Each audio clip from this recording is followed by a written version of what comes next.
First, what happened back then? Well, firstly, in order to host a website, you had to buy a stack of servers.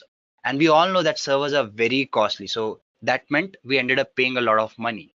Next was the issue of traffic. Now, as we all know, if we are hosting a website, we are dealing with traffic that is not constant throughout the day.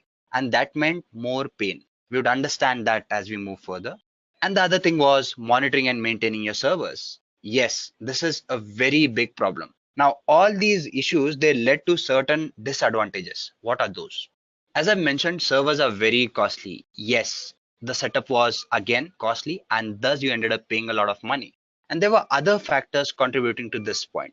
Let's discuss those as well. One, troubleshooting was a big issue.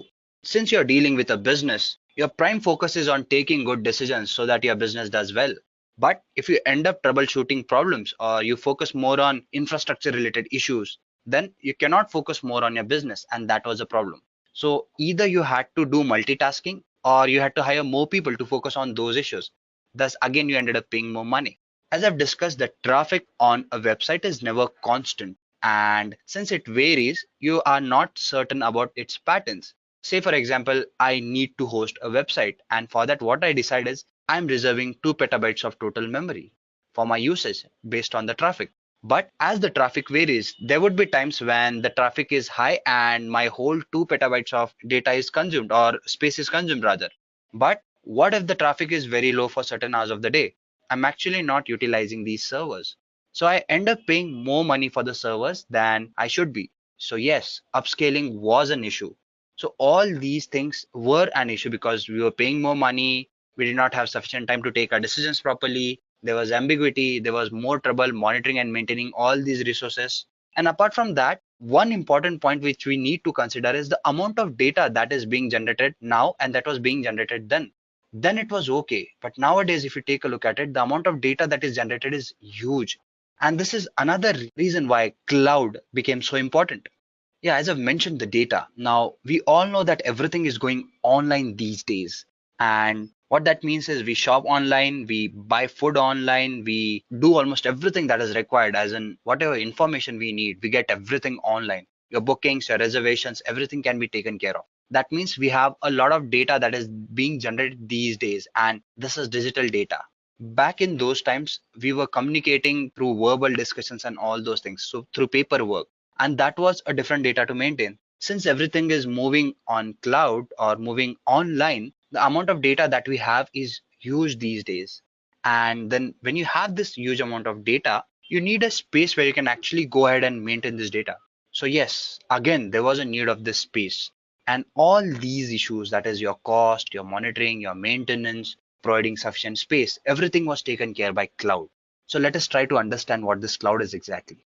Well, think of it as a huge space that is available online for your usage. Now, this is a very generic definition to give you. To be more specific, I would be saying that think of it as a collection of data centers. Now, data centers again are a place where you store your data or you host applications basically. So, when you talk about these data centers, they were already existing. So, what did cloud do differently? Well, what cloud did was it made sure that you are able to orchestrate your various functionings, your applications, managing your resources properly by combining all these data centers together through a network and then providing you the control to use these resources and to manage them properly. To make it even more simpler, I would say there was a group of people or organizations basically that went ahead and bought these servers, these compute capacities, storage places, compute services, and all those things. And they have their own channel or network. All you have to do was go ahead and rent those resources only to the amount you need it and also for the time that you need it. So, yes, this is what cloud did. It let you rent the services that you need and use only those services that you need. So, you ended up paying for the services that you rented and you ended up saving a lot of money. The other thing is these service providers, they take care of all the issues like your security, your underlying infrastructures, and all those things. So you can freely focus on your business and stop worrying about all these issues. So this is what cloud is. In simple words, it's a huge space which has all these services available, and you can just go ahead and pick and rent those services that you want to use. So what is cloud computing? Well, I've already discussed that. Just to summarize it, I would say it is nothing but an ability, or it is a place where you can actually store your data, you can process it, and you can access it from anywhere in the world. Now, this is an important point. Say, for example, you decide to choose a region for your infrastructure somewhere in US. You can sit in maybe China or maybe in India, and you can still have access to all your resources that is there in US. All you need is a good internet connection. So that is what cloud does. It makes the world accessible. It lets you have your applications wherever you want to and manage them the way you want to. Next, we would be discussing different service models. Now, you need to understand one thing. You're being offered cloud services, the platform to use your services or your applications basically. But then different people have different requirements. There are certain people who just want to consume a particular resource, or there are certain people who actually want to go ahead and create their own applications, create their own infrastructure, and all those things. So, based on these needs, we have particular service models, that is, your cloud providers provide you with a particular model which suits your needs. So let us try to understand these models one by one.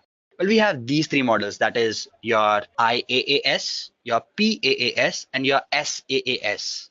I would be discussing them in the reverse order. That is, I would be talking about SaaS first, and then I would go upwards. So let us start with SaaS or SaaS. SaaS is nothing but a software as a service. Now, what happens here is basically you're just consuming a service which is already being maintained and handled by someone else. To give you a valid example, we have a Gmail. All you do is you send mail to people and you receive mails. And whatever functionality you do is you just use the service that is there. You do not have to maintain it. You do not have to worry about upscaling, downscaling, security issues, and all those things. Everything is taken care by Google. Say, for example, your Gmail is what I'm talking about. Google manages everything here. So all you have to worry about is consuming that service. Now, this model is known as software as a service, that is SaaS. Next, we have PaaS, that is platform as a service. Now, here you are provided with a platform where you can actually go ahead and build your own applications. To give you an example, we have our Google App Engine. Now, when you talk about Google App Engine, what you can do is you can go ahead and you can create your own applications and you can put it on Google App Engine so that others can use it as well. So in short, you're using the platform to create your own applications. And lastly, we have IaaS, that is infrastructure as a service. Now, what do I mean by this? Well, the whole infrastructure is provided to you so that you can go ahead and create your own applications. That is, an underlying structure is given to you. Based on that, you can go ahead and choose your operating systems, the kind of technology you want to use on that platform, the applications you want to build, and all those things. So that is what an IaaS is, infrastructure as a service, basically. So these were the different models that I wanted to talk about. Now, this is the architecture that gives you a clear depiction as in what happens as far as these service models are concerned. Now, you have something called as your SaaS. Now, here, as you see, all you're doing is you're consuming your data, that's it, or using it. Everything else is managed by your vendor, that is your applications, runtime, middleware, OS, virtualization, servers, networking, everything.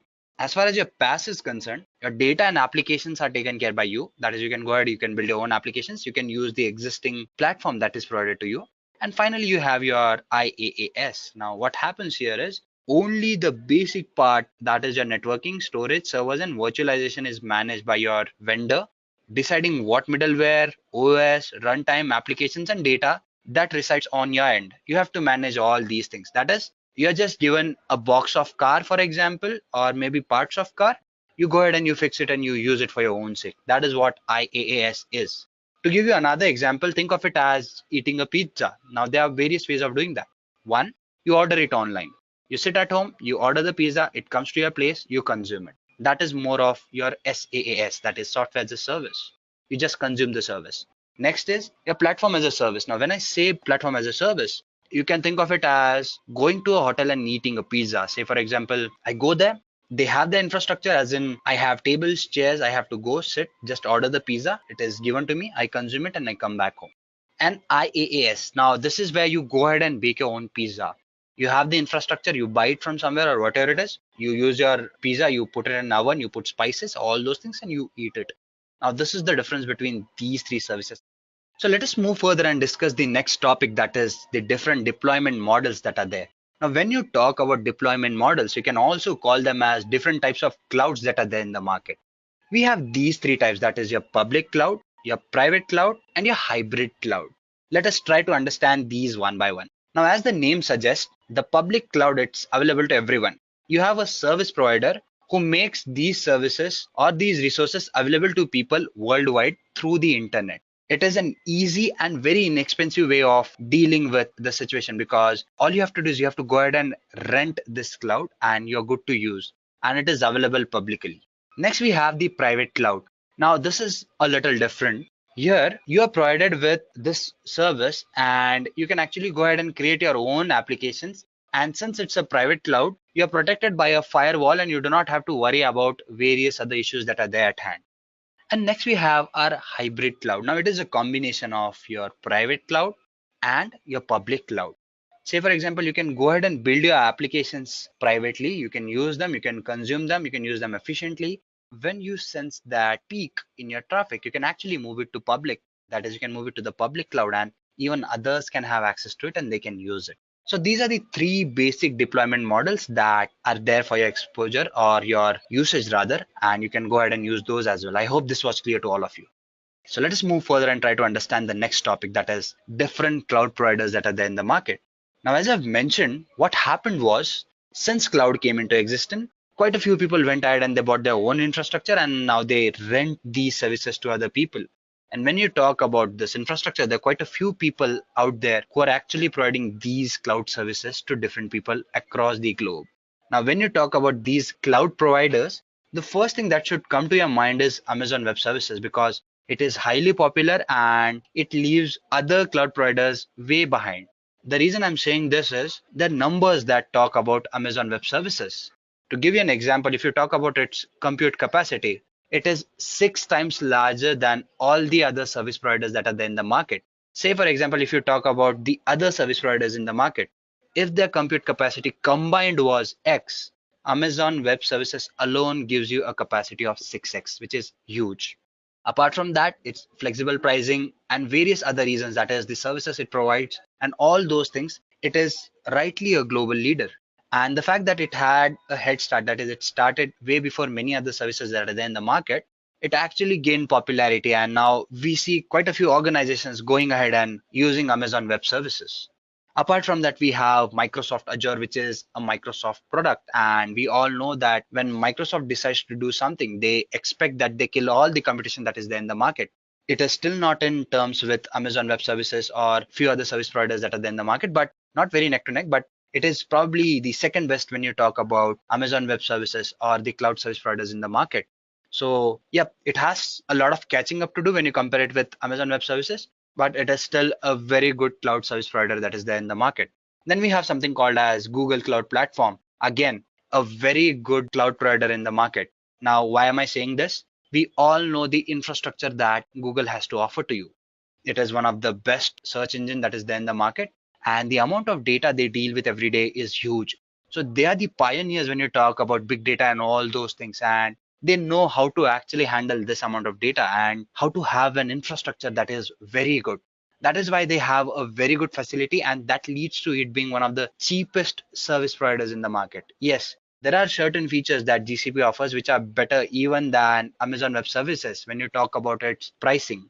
And the reason for it is it has various other services that are there. What it does is it helps you optimize various costs. How? It uses analytics and various other ways by which it can optimize the amount of power you use, and that leads to less usage of power. And since you're paying less for power, that is, providers are paying less for power, you end up paying less for your services as well. So that is why it is so cost efficient. Then there are other service providers, that is, we have DigitalOcean, we have Terramark, we have IBM, which is again very popular. But that is a discussion for some other time. As far as these service providers go, these are the major ones. That is, we have Amazon Web Services, we have Microsoft Azure, we have GCP, which are talked about a lot. This was about the basic cloud providers and the basic intro which I wanted you all to have. I hope you all are clear with whatever concepts we've discussed.